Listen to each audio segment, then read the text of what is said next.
Hello everyone and welcome back to our channel. मैं हूँ CS Parshvi Parekh और आज मैं आपके साथ कुछ ऐसी मिस्टेक्स शेयर करने वाली हूँ दिसंबर 23 एग्जाम्स के लिए जो अगर आपने अवॉइड कर ली तो आप शॉर्ट पास हो सकोगे।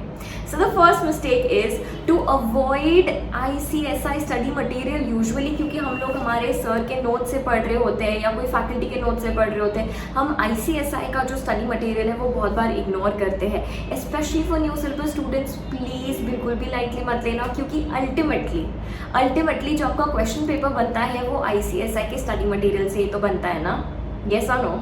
All right. तो इसका मतलब ये नहीं है कि आप सिर्फ स्टडी मटेरियल से ही पढ़ो, उसमें बहुत लेंदी चीज़ें लिखी हुई होती है। आई वुड सजेस्ट इज जब आपका फैकल्टी के नोट से पढ़ना हो जाए, जब आप अच्छे से उसको गो थ्रू कर लो, रिवाइज कर लो, टेस्ट पेपर सॉल्व कर लो, सब कुछ कर लो, उसके बाद एक बार सिर्फ गो थ्रू करना है स्टडी मटेरियल। हर एक वर्ड, हर एक लाइन नहीं पढ़ना है, ऊपर से देखना है कि कुछ आपका छूटा तो नहीं है, कुछ ऐसी एडिशनल चीज़ें हैं क्या जो ICSI के मटेरियल में है, कुछ ऐसी इंपॉर्टेंट चीज़ें लग रही है क्या। यूजुअली ना ऐसा स्क्वायर में ब्लॉक बनाकर दिया हुआ होता है, अगर कोई इंपॉर्टेंट चीज़ होती है तो डिफरेंस बिटवीन दिए हुए होते हैं, तो वो आप देख सकते हैं एक बार और आपका जो प्रिपरेशन है वो और थोड़ा एनहांस कर सकते हैं। I hope this tip helps.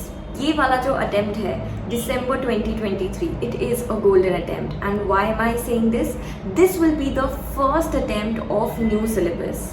Yes, तो इसका मतलब है कि उनके पास बहुत सारे क्वेश्चंस नहीं है, क्योंकि पहली बार MCQs इंट्रोड्यूस हुए हैं हर एक सब्जेक्ट के अंदर।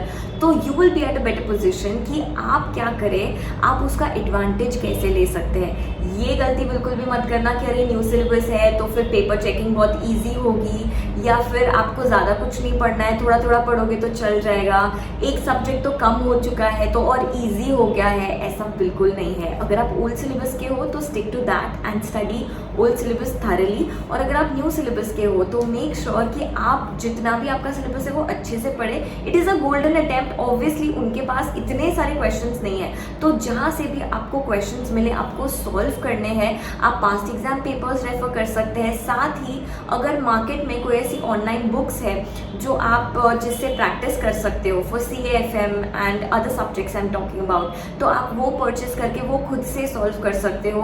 कोई टेस्ट सीरीज ज्वाइन कर सकते हो जिसकी मदद से जितना ज़्यादा प्रैक्टिस हो सके, जितने ज़्यादा क्वेश्चन सॉल्व कर सको, उस पर ज़्यादा फोकस करिएगा।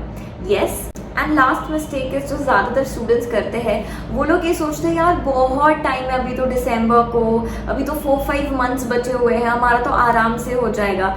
This is the biggest mistake that students make.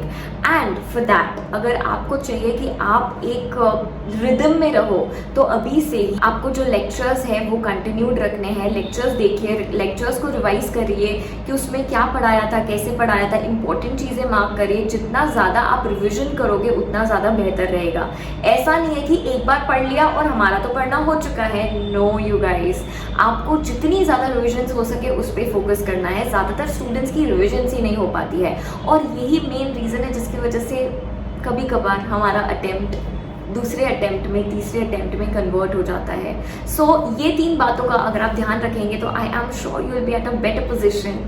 All right, that's it for this video. Thank you so much for watching. अगर आपको चाहिए कि मैं और ऐसे वीडियोस लेकर आया करूँ तो please do let me know in the comment section down below. Bye bye, take care, आओ जाओ।